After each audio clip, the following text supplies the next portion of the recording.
South Park: The Fractured Butthole. While not as good as the first, I still really liked it. The new kid's background story with his parents and the kids getting wrapped up in way too big of things was very South Park. I'm perfectly fine with them making more games that are giant versions of the show instead of movies. The combat change was nice and added much needed depth. They just needed a new way of exploring the town as it's become rather bland, and I hope they look for that in the next game.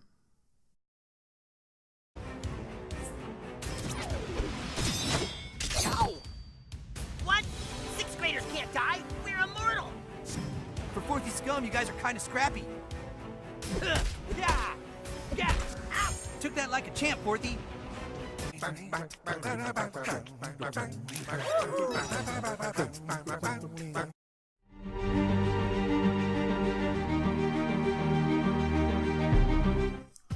Robo Recall is what VR should be.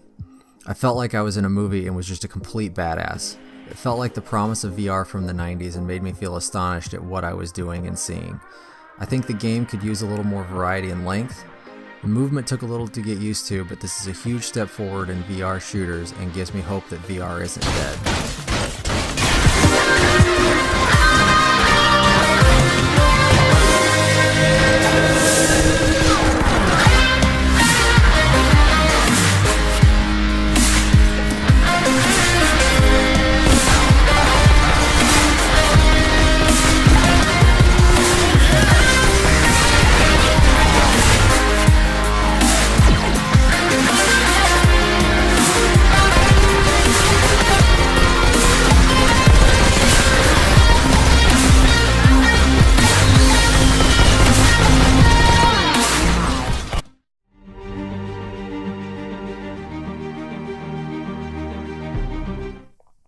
What do I say about Wolfenstein 2? The moments in this game kept me going. In fact, the moments are some of the best in first-person shooter games. They even somehow managed to write a modern-day action hero and make it not sound cheesy. However, the combat was very bland and didn't do the story its justice. While we hit up a lot of this in Moments of the Year, I think that's where it belongs. Moments, and not a full package.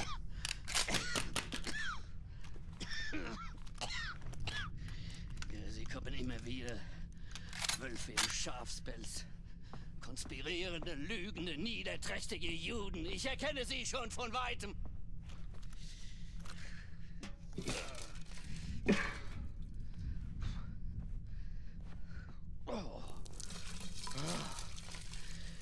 Wenn Sie mein Buch gelesen haben, wissen Sie, dass ich die Wahrheit kenne. Und wer die Wahrheit auf seiner Seite hat, der gewinnt immer.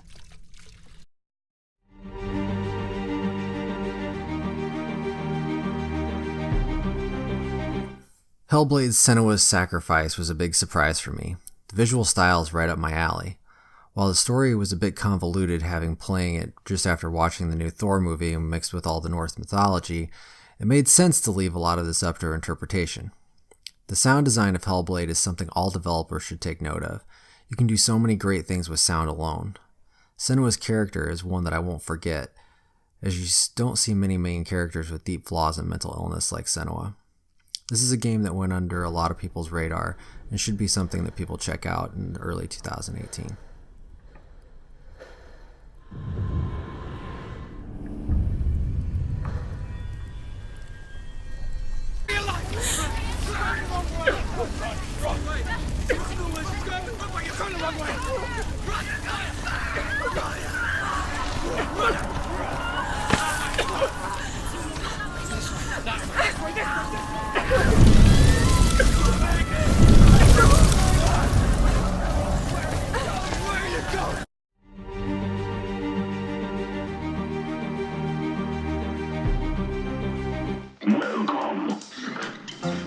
Cuphead has an incredible style and art design that will have you showing it off to everyone you know. For a game full of boss encounters, it's a throwback to 80s games of memorizing actions and acting on them with precision movements and shots. For me, it can be a little too difficult at times, but the sense of accomplishment when getting a knockout is one of the greatest senses of relief and accomplishment to have in a video game in a long time.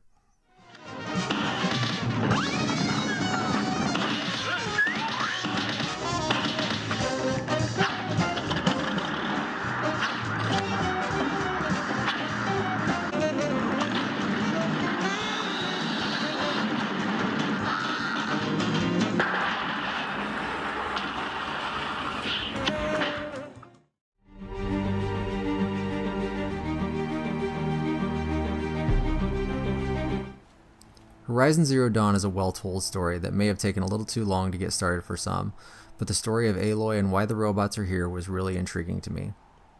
The visuals in this game are AAA top-notch.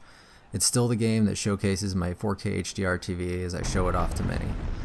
I'm a sucker for a bow and arrow game, and robot dinosaurs always help. The design of the robot dinosaurs with all of the different weaknesses and different plots to shoot off of it and tear away was a really helpful design. I look forward to playing the DLC soon, and a sequel is probably in the works.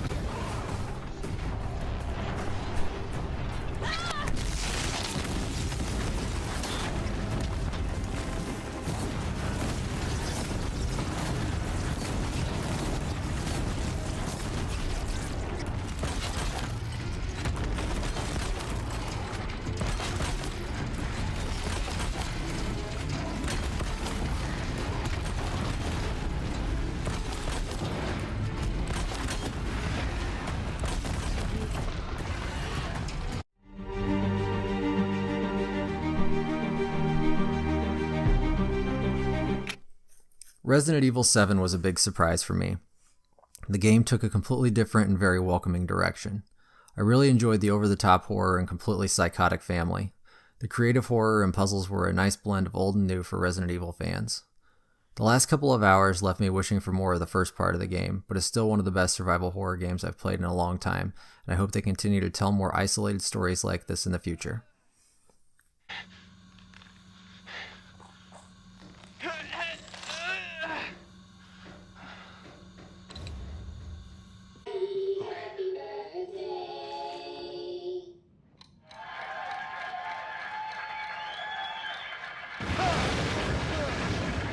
It's my job.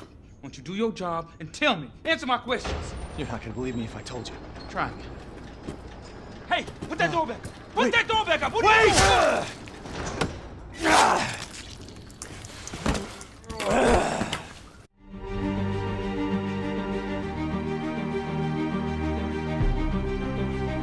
did not expect much from Uncharted Lost Legacy, but found that they really put some good effort into this game.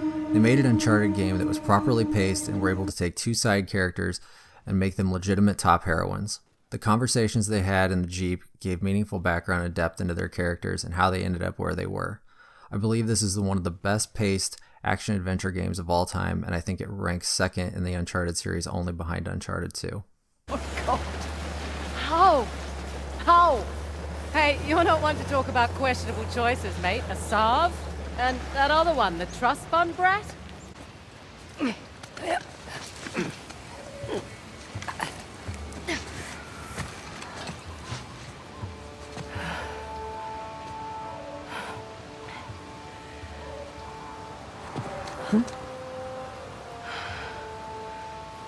Worth it?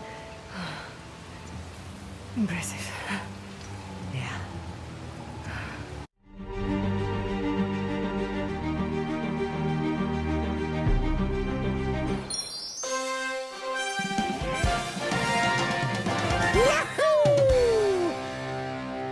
Super Mario Odyssey is a perfect Mario game up and down. The mix of old and new, the integration of Cappy on the enemies to create new puzzles is perfect. The music, I'm still singing One Up Girl. As many moons as there are, I'm still excited to get every one of them. I'm ready to go out and get more moons and play more with my daughter, who's become obsessed with Mario since playing it. I don't think I've played a game in a long time where I haven't stopped smiling this much.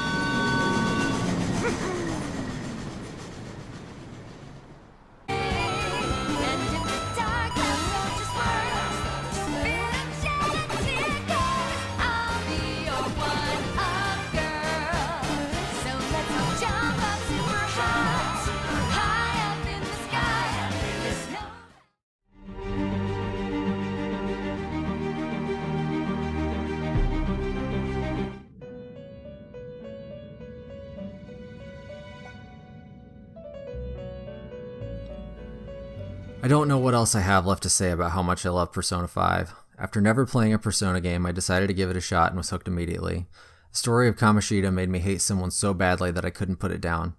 The music in this game is probably something that will stay with me the most. I never really knew I wanted a jazz electronica fusion, but I guess I was missing something. The last part of the game probably went on a little too long, but it still couldn't ruin the 96-hour trip Persona 5 took me on. It's not a game, I'm not a robot.